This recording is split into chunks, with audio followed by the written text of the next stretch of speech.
How's it going? This is Ricardo, and in this video I'll show you how to remove the display cable from a Dell Latitude 7280.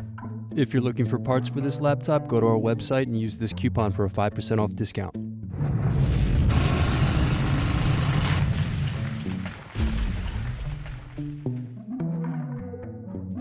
First, unscrew and remove bottom base.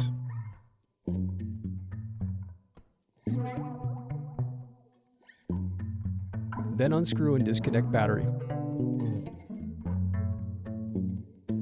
Now unscrew and remove bracket. Then disconnect and remove wireless card. Now unscrew bracket and disconnect display cable. Then unscrew and remove display assembly.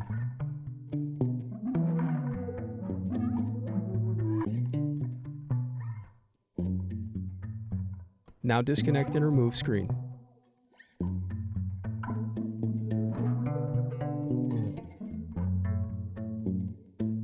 Then pry apart and remove hinge cover. Now disconnect and remove display cable. Thanks for watching. Don't forget to like and subscribe if you enjoyed this video. And if you need more, check out this playlist to watch other tutorials for your laptop. You can also click here to find parts for your laptop at partspeople.com.